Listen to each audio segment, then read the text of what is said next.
Nah,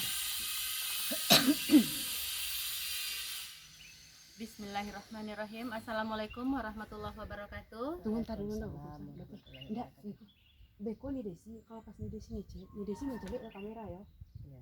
Maksudnya cari ke kamera itu atau ke kamera itu gitu ya. Kalau enggak tuh bingung Iko mau ambil yang Iya, apa gitu. iya. Pokoknya pas mengeceknya cari ke kamera.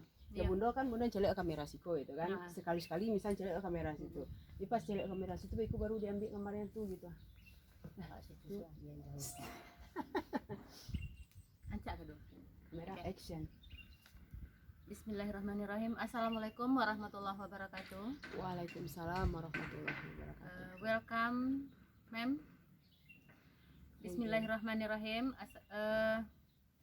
Puji syukur marilah sama kita ucapkan kehadirat Allah Subhanahu wa taala yang telah melimpahkan nikmat, rahmat serta karunia-Nya kepada kita bersama, sehingga berkat rahmatnya jualah kita sudah bisa berkumpul di ruang ini sore yang sangat cerah sekarang ini.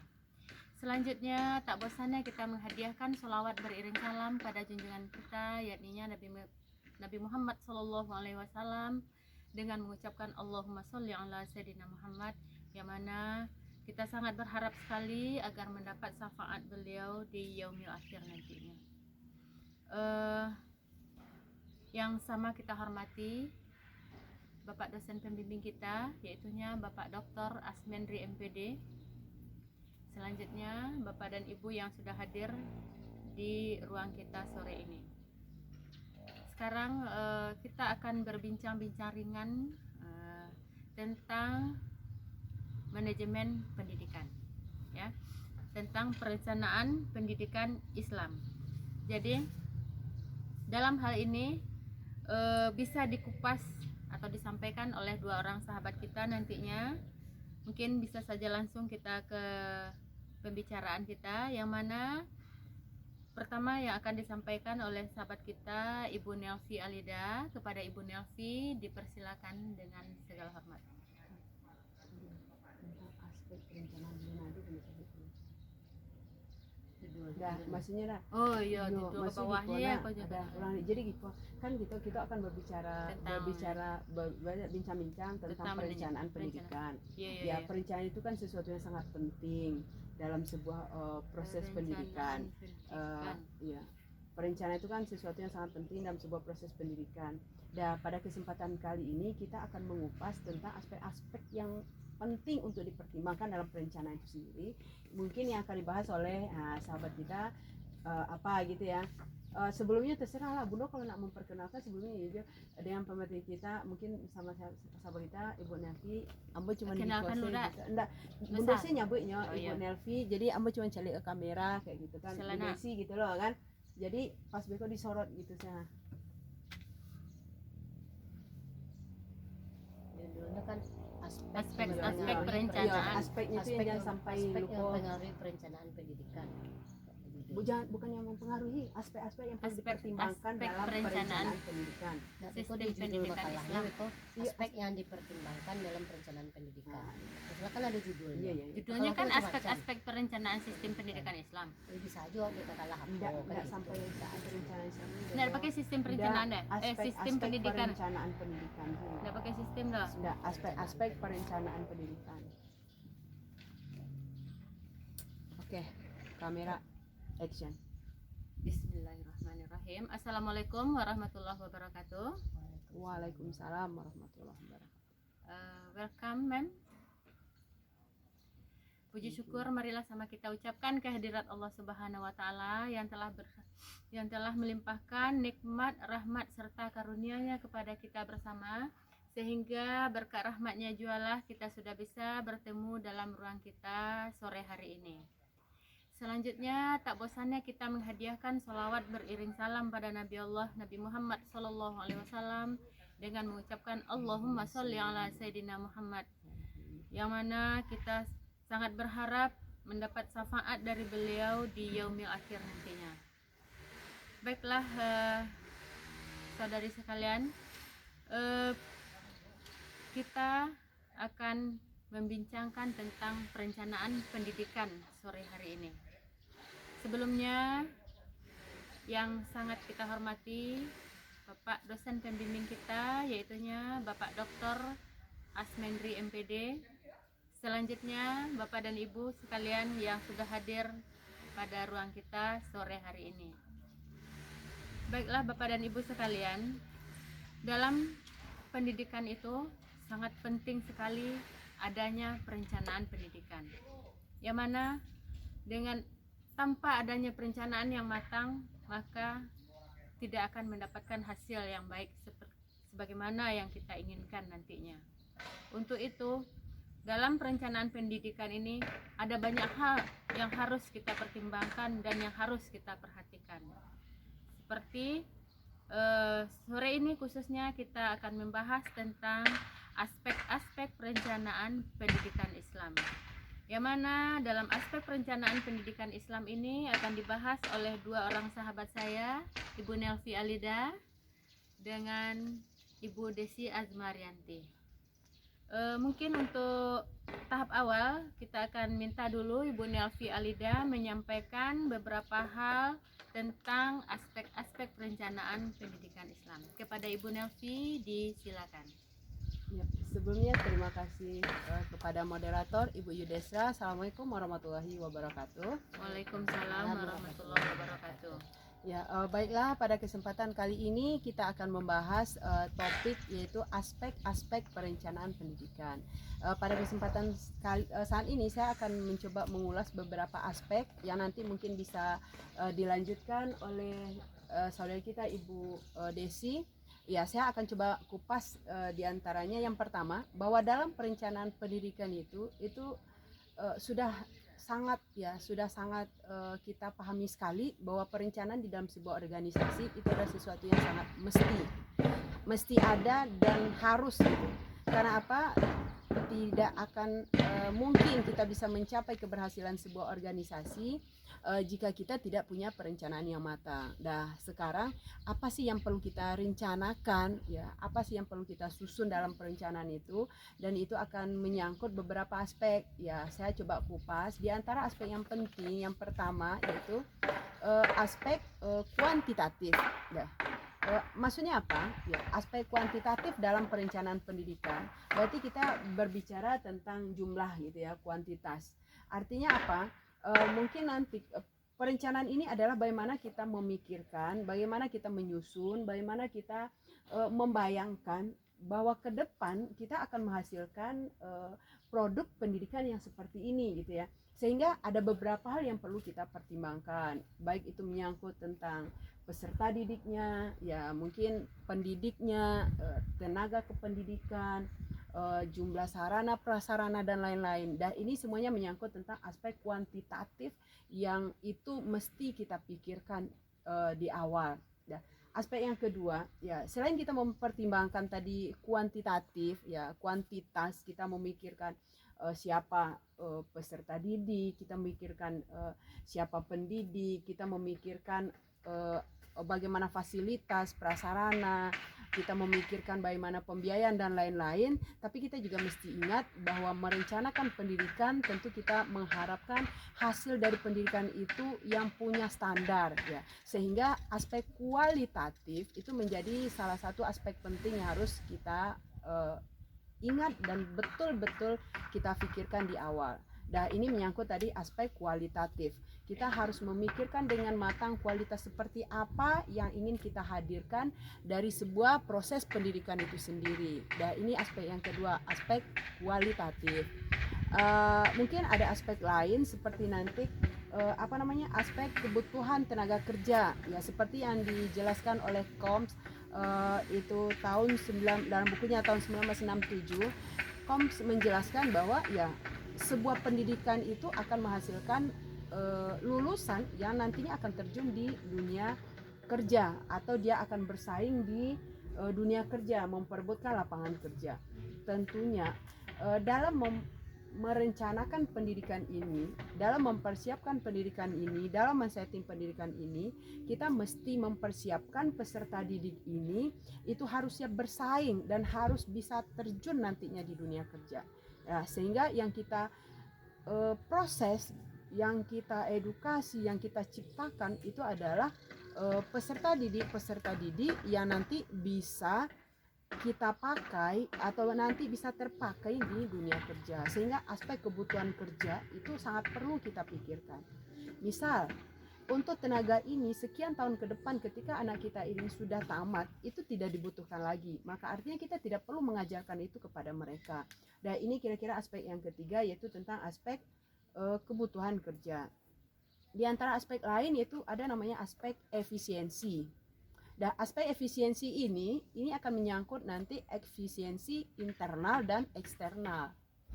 Kalau kita bicara efisiensi internal, artinya kita membahas tentang seberapa efisien program itu nanti berjalan, itu menyangkut ke internal instansi pendidikan itu sendiri. Misalnya efektivitas atau efisiensi dari perencanaan pendidikan kita ini secara internal itu akan sangat berpengaruh dan terlihat pada seberapa banyak siswa yang putus sekolah, seberapa banyak siswa yang bisa melewati program pendidikan itu tepat waktu, seberapa banyak siswa itu yang nanti harus mengulang kelas.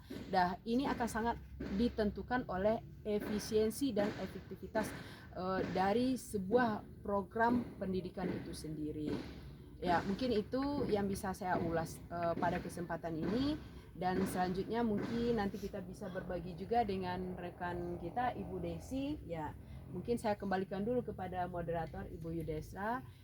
Terima kasih atas segala perhatian kita semuanya. Ya, assalamualaikum warahmatullahi wabarakatuh. Waalaikumsalam warahmatullahi wabarakatuh. Terima kasih Bu Nelvi.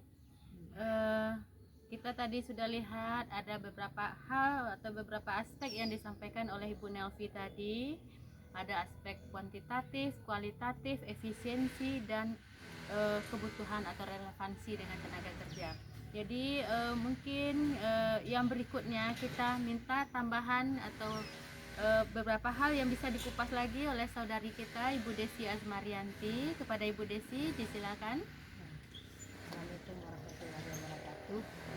Terima kasih Ibu Moderator, Bu Yudesra telah memberikan kesempatan kepada saya, dan mengenai aspek-aspek perencanaan pendidikan tadi sudah diulas terlebih dahulu oleh Ibu Nelvialida. Jadi ada beberapa aspek perencanaan pendidikan. Yang pertama itu aspek kuantitatif, yang kedua kualitatif, relevansi, dan kebutuhan kerja. Kita sudah mendapatkan beberapa informasi betapa aspek-aspek tersebut sangat mempengaruhi bagaimana nanti perencanaan pendidikan itu dapat menghasilkan sebuah pendidikan yang bermutu. Mungkin kesempatan untuk saya kali ini akan menjelaskan mengenai dua aspek yang lain. Yang pertama yaitu mengenai aspek demografis. Jadi kalau berbicara mengenai aspek demografis itu berkaitan dengan kependudukan. Di sini ada 4 aspek yang mempengaruhi kependudukan sehingga nanti dapat mempengaruhi bagaimana perencanaan pendidikan itu dapat direncanakan dengan baik. Yang pertama yaitu berkaitan dengan aspek demografis ini. Yang pertama itu pengaruh perkembangan kependudukan. Jadi perkembangan kependudukan itu sangat mempengaruhi perencanaan pendidikan. Bagaimana perkembangan kependudukan di Indonesia, kita tahu kita negara yang sangat besar dengan penduduk yang jumlah penduduknya cukup besar di dunia, dengan pertumbuhan kependudukan yang begitu melaju dengan cepat. Jadi secara umum ada sebenarnya 4 masalah kependudukan yang nanti akan mempengaruhi sektor dari kependudukan. Yang pertama yaitu laju pertumbuhan penduduk yang masih terlalu cepat. Jadi khusus di negara kita ini atau di negara-negara berkembang itu laju pertumbuhan penduduk itu sangat cepat, yang kadangkala tidak seimbang dengan laju pertumbuhan kependidikan. Yang kedua yaitu distribusi penduduk yang tidak merata. Jadi pada suatu tempat atau pada suatu wilayah ada yang jumlah penduduknya terlalu padat, atau pada suatu daerah yang lain jumlah penduduknya yang sedikit, sehingga nanti kesempatan untuk mendapatkan pendidikan yang baik bagi anak-anak atau bagi usia sekolah itu sangat berbeda.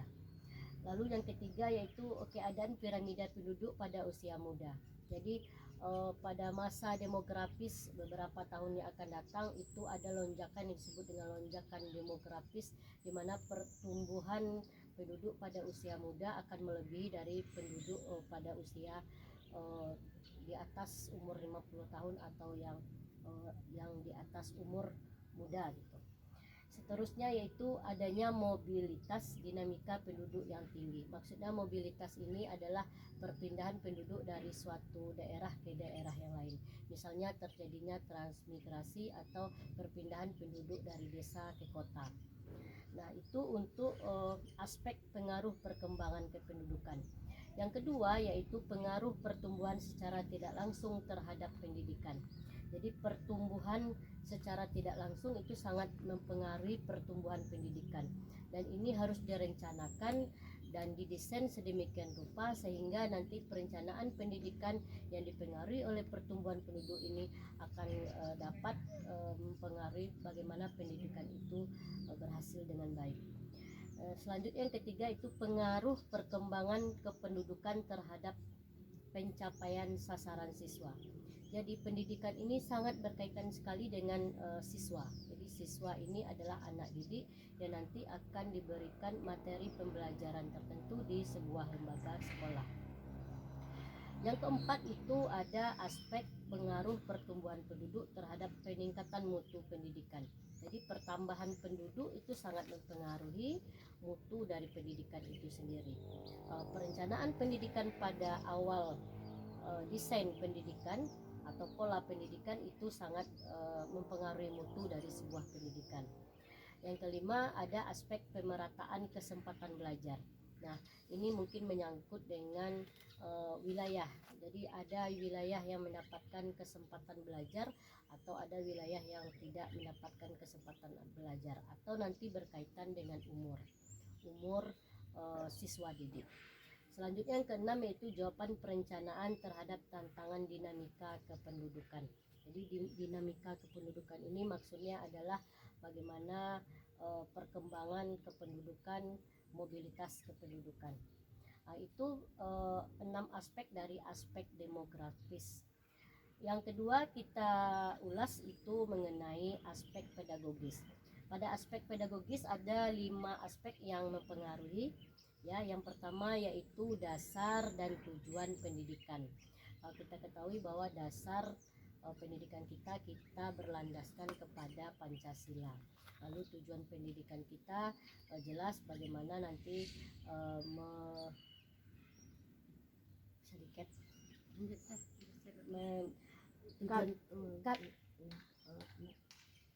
mulainya maksudnya dari mana? Dari aspek pedagogis. Ya, mulai dari Ulang aspek pedagogis. Terlalu panjang itu ya, betul-betul jadi.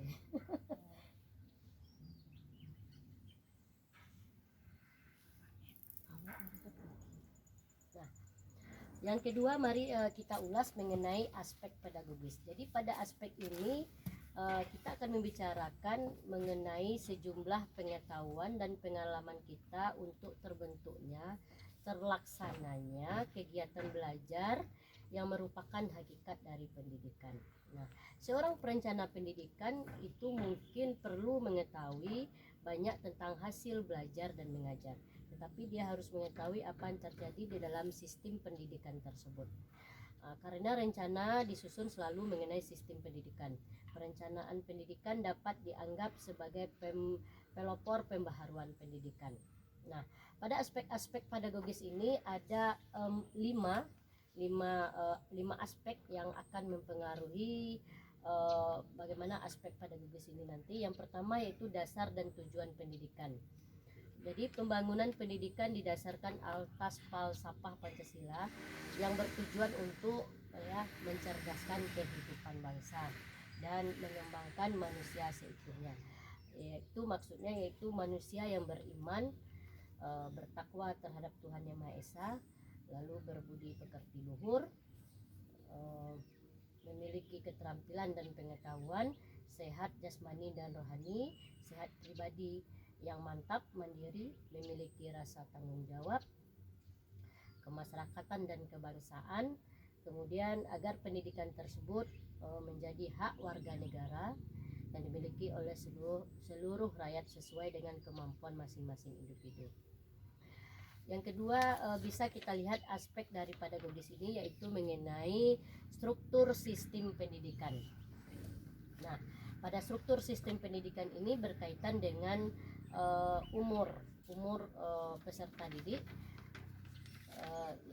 Ya, kita tahu bahwa di negara kita ini menganut wajib belajar 12 tahun. 12 tahun. 9 tahun. Bisa diket nih. Kita ketahui bahwa di negara kita menganut wajib belajar 9 tahun, yaitu dari pendidikan dasar dari umur 6 sampai 12 tahun, kemudian ada pendidikan menengah selama 3 tahun, kemudian ada pendidikan tinggi itu selama 4 tahun atau yang kita sebut dengan universitas. Lalu yang ketiga, aspek pedagogis ini berkaitan dengan isi pendidikan. Maksudnya dari isi pendidikan itu adalah materi apa yang akan diberikan kepada peserta didik oleh suatu lembaga kependidikan atau sekolah. Jadi apa isinya? Apakah itu lembaga pendidikan itu berupa sekolah menengah kejuruan atau SMK seperti yang kita ketahui, atau mungkin nanti sekolah menengah atas umum. Jadi apa isi materi yang akan diberikan kepada peserta didik. Yang keempat, aspek yang mempengaruhi dari perencanaan pendidikan itu yang perlu dilihat adalah mengenai metode belajar dan mengajar. Metode belajar dan mengajar tentu berkaitan dengan proses belajar mengajar yang ada di dalam kelas.